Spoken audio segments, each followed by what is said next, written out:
gym, the strongest gym in the West. There I am wearing a supertraining.tv t-shirt, which you can get off of the supertraining.tv website. I've been working on some rawness lately. Did a 3-week wave with the cambered bar. Coming up, I'm going to do a 3-week wave of the safety squat bar, which I'm sure will suck.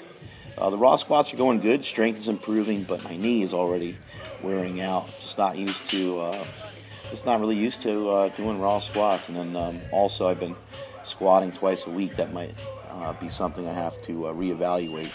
On Tuesdays after I deadlift, I do some raw squats with a straight bar, and the volume is very low. I just work up to something that kind of feels heavy for the day, and I do a set of 3 or a set of 5.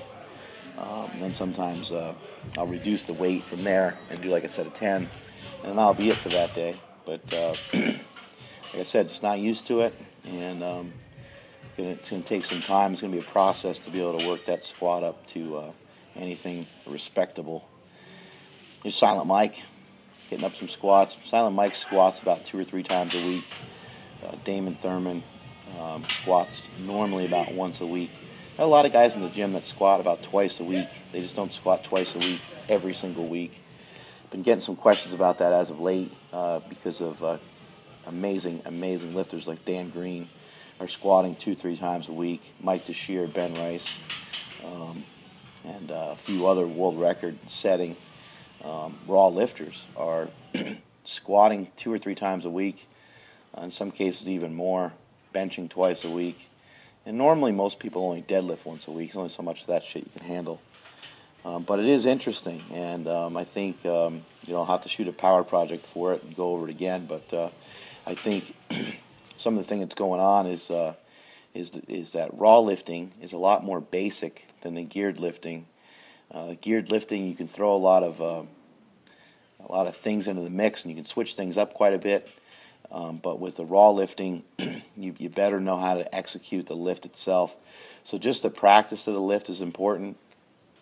And just this is one of our newer guys. This is Brandon, and he's got a lot of strength in him, and he's got the right mindset. He's just basically has just kind of forced himself into the group, which I admire. I think that's great. It's a great way to go about doing it. But back to the squatting 2 to 3 times a week deal.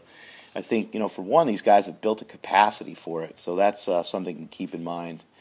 If you're going to squat 2 or 3 times a week, make sure that you're not squatting the same way each time. Dan Green, Mike DeShear, those are people that I would regard as having a great deal of, having a great understanding of the sensations and the feel of their body and how things should feel as they go through training sessions. They are pretty seasoned veterans, although Dan Green hasn't been powerlifting for that long, really. He does have an awesome understanding of different training principles, and having been under, 865 pounds or so in the squat, he really does understand how to squat. And if you look back, if you review some of Dan Green's stuff, you go back and look at some of his squats from about 2-3 years ago, his form has improved so much, it's unbelievable. I'm not even talking about from a strength point of view. It not only has his strength improved, which that's outstanding, but he's gotten stronger, and his form and technique are refined to the point where there's very little flaws in his squat. It's really hard to even see a flaw in his squat, even when he's going all out, even when he's doing a max. So anyway, I think the repetition, the amount of the frequency at which they're training, I think is really helping these guys to learn how to squat, just giving them more practice. But if you're going to try something like that, make sure you have make sure each day is slightly different, and just a different focus and a different intent of each day. Maybe one day is higher rep, maybe one day is just all out max, and maybe the other day is something in between or something along those lines.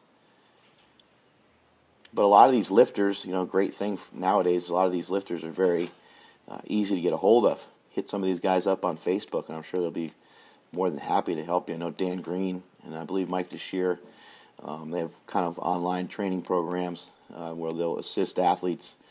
So you can kind of contact these guys like Brandon Lilly as well. shoot these guys a message on Facebook, and you'll be shocked. They'll be more than happy to assist you and at least point you in the right direction. It may not always be for free, but they will help you. The cambered bar, as I've said many times, redistributes the center of gravity, and it can swing on you quite a bit. So the reason why I'm leaning forward as much as I am there, A, because I'm a retard, and B, to not let that thing swing on me. When I'm in gear, I can let that thing swing on me, and it doesn't bother me, but not being in any gear, if that thing swings on me, I'm dead. So I prefer not to allow it to swing at all. Training with an enormous amount of bands or chains is for me, is a nice introduction to raw lifting. If I just go with the just regular straight weight, I'm not really, I don't feel I'm 100% conditioned and ready for that. Having the weights be lighter at the bottom in the least advantageous position is comforting in some way to me. So here's 455 and about 260 pounds of chains. Moved well. Still learning my body. I've been at this body weight for a few months now, and starting to really figure out the mechanics of it. Kind of like where I should even have the belt. It actually still is changing quite a bit. Here's Greg Buffington, who's preparing to kick some ass down in San Jose at the Fit Expo, where I will be there with a booth. Here's Brandon knocking out 455 as well. It's actually like 470, I think, because the barbell's heavier. And here's Torte. He's just going to crush this thing. But I'll be at the Fit Expo with slingshots, wrist wraps, Power Magazine. So if you're heading in that direction, make sure you come see us. I think we're at booth like 210 or 215 or some shit like that. Here's Torte again going with 5 plates and smoked. Sometimes towards the end of a training session, we'll squat a little higher.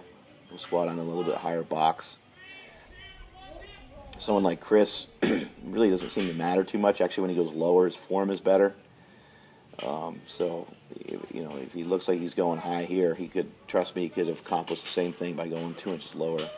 That was a brutal squat right there. You saw him come forward, knee pitched in a little bit. Strength is never a weakness, and that is it from supertraining.tv.